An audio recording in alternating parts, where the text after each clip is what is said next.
welcome back. This is Wendy Historian, and today we are talking about, God help me, Crystabel Riley.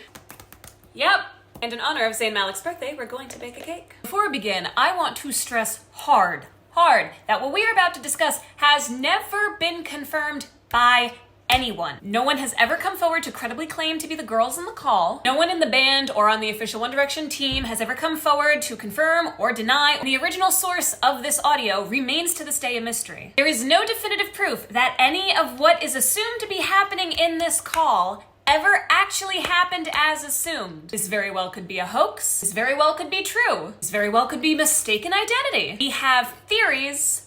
We don't know. In late September of 2012, One Direction was well and truly on the road to world domination. Having just played at the actual Olympics,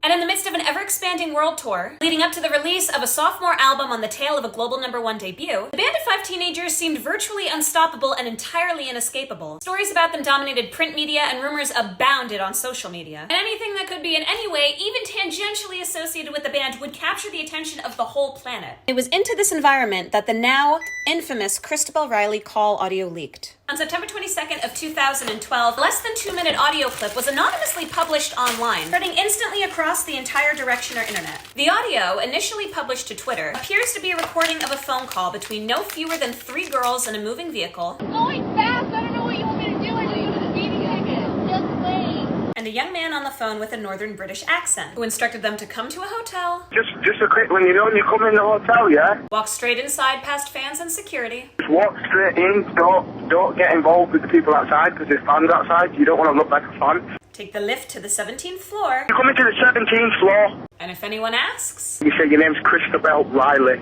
the person on the phone further asked the girls to provide an ETA, saying someone named Harry wanted them to be faster. Well, Harry's saying you have to be a bit quicker than that. Strangely, all the earliest postings and repostings of the audio claimed that the audio did not belong to them. They somehow knew that the man from the call was Zayn from One Direction, and that the Harry in question was none other than Harry Styles. Claims that were seemingly supported by the sound of the voice, the accent in question, and the fact that One Direction did have a stylist whose name was Crystabel Riley. And the internet just sort of exploded.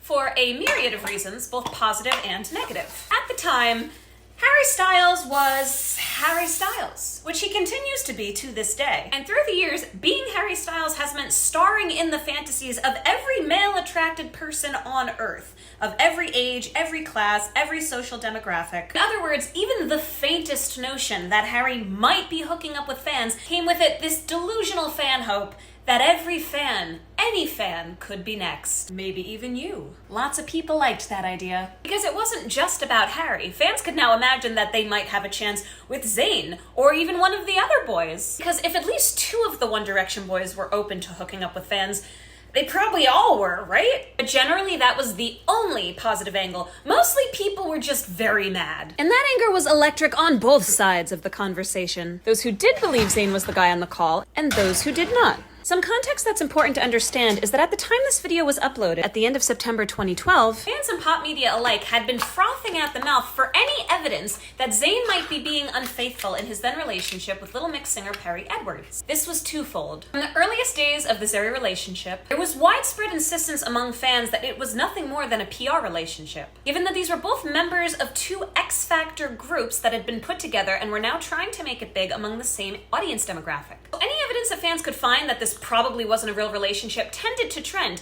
and something like this, Zayn hooking up with other people, wasn't seen as unfaithful, but was seen as proof that there was never a relationship there to begin with. On the other hand, within the racist media, there was a narrative always that Perry was this cute blonde sweetheart and Zayn was the dark and mysterious bad boy. So any narrative that could paint Zayn as a villain was something they were quick to run with. Many fans straight away refused to buy into the legitimacy of the audio, thinking that the timing of this audio leak was more than a little suspicious, given that during this time, allegations of Zayn's infidelity, allegations that he consistently and vehemently denied, had become so constant and extreme that Zayn had actually deleted his entire Twitter account just 1 month prior prior to the Crystabel Riley audio accident. At the time of deletion, Zayn cited a constant stream of harassment and false allegations, taking a major toll on his mental health. These allegations included a video just 1 month before which claimed to show Zayn asking fans at a hotel to confirm their ages before he invited them to his hotel room, and a tabloid claim that anonymous sources revealed Zayn had asked a dancer at the Olympic closing ceremony for her phone number. So when this call hit the internet, while the general public was primed to believe that this was real, yet another nail in the coffin of Zeri's relationship, the fandom was extra defensive and much harder to convince. On the Harry side of doubt,